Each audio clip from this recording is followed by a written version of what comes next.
आर्थिक रूप से आत्मनिर्भर यदि कोई राशि है तो वह है कन्या राशि। कन्या राशि के जातक या जातिका अपने जीवन में अनेक अवसरों को यूं ही बर्बाद होने नहीं देते। प्रत्येक अवसरों को लपक करके उसका अपने जीवन में निर्धारण करके उसे क्रियान्वित करके अपने जीवन को सफल बनाते हैं। और ऐसी ही बातों को लेकर के कि सन 2023 वास्तव में कैसा होगा कन्या राशि के लिए, वास्तव में आर्थिक स्थिति कैसी होगी, क्या आर्थिक रूप से हम संपन्न हो पाएंगे, इसी पर आधारित यह हमारा प्रयास है। आप सब हमारे इस कार्य के सहभागी बन रहे हैं, इसके लिए आपका बहुत बहुत धन्यवाद। प्रारंभ करते हैं कन्या राशि के आर्थिक स्थिति की आर्थिक बजट सन 2023 की। आर्थिक रूप से देखा जाए तो कन्या राशि के लिए 6 अंक निर्धारित किया गया है। 6 नंबर जहां पर है यही कन्या राशि का यह हो गया पूरा कुंडली या कन्या लग्न की कुंडली इसको मान सकते हैं। यहां से कन्या राशि के स्वामी बुध ने शुक्र देव को धन के अधिष्ठाता देवता बना दिया, अर्थात धन के देवता आपके वित्त मंत्री हो गए शुक्राचार्य जी महाराज। अब शुक्राचार्य के पास वो पावर है, वो कैपेबिलिटी है कि आपके जीवन में आर्थिक संपन्नता आपको प्रदान करें, परंतु जब जब ये गोचर वाइज जहां जाएंगे उसी हिसाब से आपकी आर्थिक संपन्नता जो है वो निर्धारित होगी। इसके अलावा जो बड़े ग्रह हैं शनि आपको पता होगा कि शनि जो है 17 जनवरी से आपकी राशि से 6ठे भाव पर गोचर कर रहे हैं। शनि का 6ठा भाव में आना कहीं न कहीं आर्थिक दृष्टिकोण से यह जो है कर्ज कारक होता है। आपके धन की प्राप्ति तो होगी, धन प्राप्त आप करेंगे, परंतु यदि इस समय पर कोई कर्जा लिया जाए तो वह कर्ज जो है दिन प्रतिदिन बढ़ती जाएगी और उससे मुक्ति पाने के लिए आपको कड़े संघर्ष भी करने पड़ेंगे। यहाँ पर सिर्फ शनि ही नहीं, अब यहाँ देखें तो राहु की दृष्टि भी यहाँ से 7वीं दृष्टि राहु की द्वितीय भाव पर है। अब भाई जब राहु की दृष्टि आ जाए और केतु जैसे ग्रह स्वतः ही धन भाव पर बैठे हों तो आर्थिक दृष्टिकोण से इसे बहुत ज्यादा मजबूत नहीं कहा जाएगा, परंतु यह जो समय होगा वह कैसा होगा तो जहां पर हमारा धन कहीं पर गड़ गया है अर्थात किसी को हमने धन दिया है, वह धन हमारा रिकवरी का समय है। हाँ, क्योंकि राहु जहां पर होगा उस भाव में परिवर्तन कराता है, तो राहु यहां आर्थिक दृष्टिकोण से आपका परिवर्तनकारी यह वर्ष बनाएगा। राहु की दृष्टि जब धन भाव पर पड़े तो यहां पर राहु अचानक से धन दिलाता है, किसी गिफ्ट के द्वारा धन दिलाता है या फिर बीमा के द्वारा धन दिलाता है, पिता के द्वारा भी धन प्राप्त होता है, इत्यादि अनेक धन के अवसर आएंगे। अब हम लोग बात करते हैं गुरुदेव की। गुरुदेव जो कि कन्या राशि में 7वें भाव पर ट्रांजिट कर रहे हैं, इनका कोई बहुत बड़ा इंटरफेयर इस राशि पर धन भाव पर नहीं है, परंतु हाँ गुरु की पंचम दृष्टि एकादश भाव पर जरूर है। एकादश होता है लाभ का। गुरु देवता जब लाभ को देखेंगे, वो भी उच्च दृष्टि से देख रहे हैं, तो इस बीच में लाभ के अनेक अवसर प्रदान करेंगे। 21 अप्रैल तक का जो समय होगा यह लाभ के दृष्टिकोण से बहुत अनुकूल माना जाएगा। अब इसके लिए विशेष आपको ध्यान यही रखना है कि आपको वही कार्य करना है जिसमें लाभ के अवसर बढ़े। अब गुरु तो देव यहाँ से दृष्टि तो दे रहे हैं, अब इसके साथ साथ गुरु की जो राशि परिवर्तन होगी वो 21 अप्रैल से परिवर्तन हो जाएगी।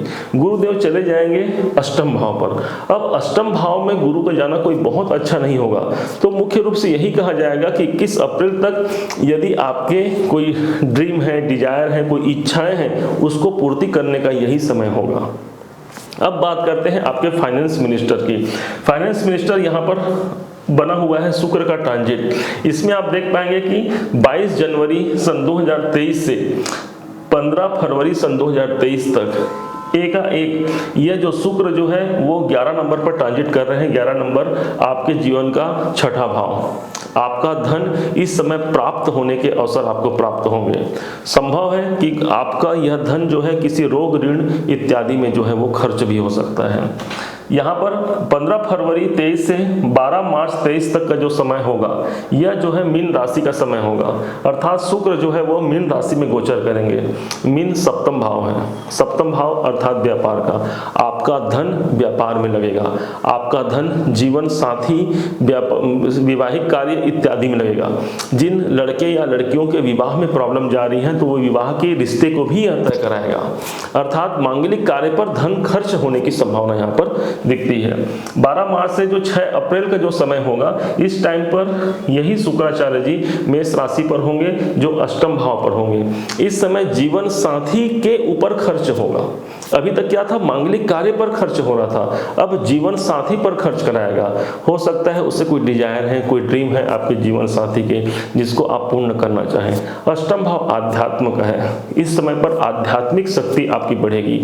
ऑकल्ट साइंस, गुप्त विद्याओं की तरफ आपकी रुचि अधिक बढ़ सकती है, क्योंकि ऑलरेडी यहाँ पर पहले से राहु विद्यमान रहेंगे। अब गुरु और राहु मिलकर के चांडाल योग तो बनाएंगे, परंतु आध्यात्मिक दृष्टिकोण से इस योग को बहुत अच्छा माना जाएगा। परिवर्तनकारी समय आप इस समय पर मान सकते हैं।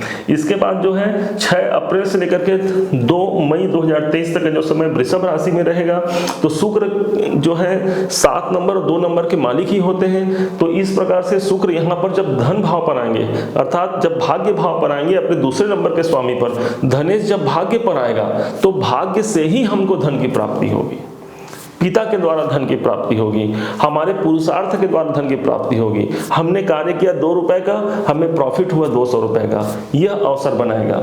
इसके बाद 2 मई से लेकर के 30 मई 2023 तक का जो समय रहेगा, ये जो है मिथुन राशि में रहेंगे।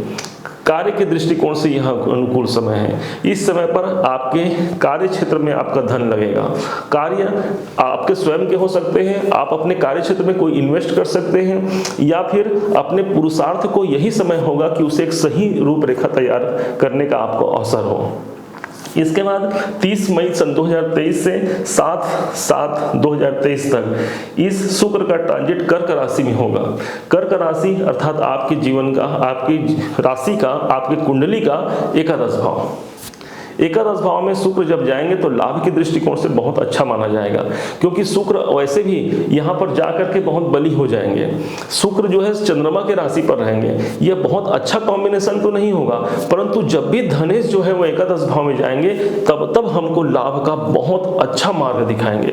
तो इसलिए यह जो ट्रांजिट होगा 7/7/2023 का जुलाई तक का, यह जो है आर्थिक दृष्टिकोण से बहुत ज्यादा संपन्नता और धन लाभ के लिए बहुत ही अच्छा माना जाएगा।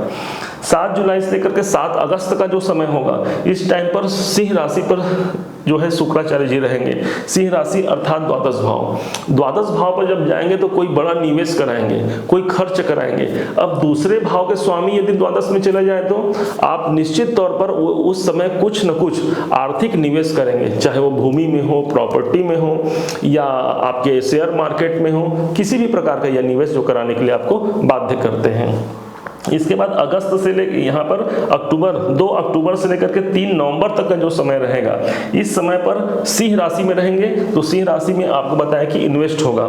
फिर 3 नवंबर से लेकर के 30 नवंबर का जो समय होगा, इस टाइम पर कन्या राशि में होंगे, अर्थात आपकी स्वयं की राशि में होंगे। शुक्र का कन्या राशि में आना नीच का माना जाएगा, इसलिए इस समय पर आप देखेंगे आपकी स्वास्थ्य प्रॉब्लम आ जाएगी और स्वास्थ्य के कारण आपको धन खर्च करना पड़ सकता है, अपने मेडिकल ट्रीटमेंट में धन खर्च करना पड़ सकता है। अगली बात करते हैं अब 30 नवंबर से लेकर के 25 दिसंबर 2023 तक का। यही वह समय होगा जब शुक्राचार्य जी महाराज अपने स्वयं के घर पे होंगे। आप विचार कीजिए, यदि आप स्वयं के घर में हैं तो कितना अच्छा महसूस करेंगे। तो धन के देवता धन में आएंगे, तो यह तो बहुत अच्छा हो गया। आर्थिक दृष्टिकोण से बहुत अच्छा माना जाएगा। इस टाइम पर अपने कुटुंबी जनों के प्रति आपकी सहानुभूति रहेगी, कुटुंब से धन की प्राप्ति होगी, कुटुंब में मांगलिक कार्य होगा, और सबसे अच्छा यह है कि हमने कम प्रयास करने पर भी हमें फल प्राप्त होगा। धन का स्वामी धन में आए तो अनेक धन के अवसर यह प्रदान करता है। पुनः अब इसे इसी अनुसार समझते हैं। अब जब यहाँ से हम लोग देखें तो यहाँ से देखें तो अब ऐसा कौन सा उपाय करें भाई जिससे हमें आर्थिक रूप से हम संपन्न हो सकें। तो आर्थिक संपन्नता के लिए हमको द्वितीयेश का उपाय करना होगा। द्वितीयेश कौन है? तो कन्या राशि के लिए द्वितीय भाव के स्वामी शुक्र हुए, और शुक्र वैसे भी नवमेश होने के कारण योग कारक हुए। तो यदि आपके कुंडली में भी शुक्र योग कारक है, बलवान है, तो निश्चित तौर पर आपको सफेद पुखराज या हीरा या ओपल इत्यादि धारण करना चाहिए। इस स्थिति में शुक्राचार्य जी विशेष शुभ फल प्रदान करेंगे। आप अपने घर के आग्नेय दिशा में, जो कि शुक्र का क्षेत्र होता है, यहाँ सिर्फ एक आंवले का पौधा लगा करके भी आर्थिक संपन्नता को प्राप्त कर सकते हैं। आप सबका इस प्रकार से जीवन जो है सन 2023 बहुत ही मंगलमय हो, आर्थिक रूप से आप संपन्न रहें, स्वस्थ रहें, इसी मंगल कामना के साथ जय श्री राम।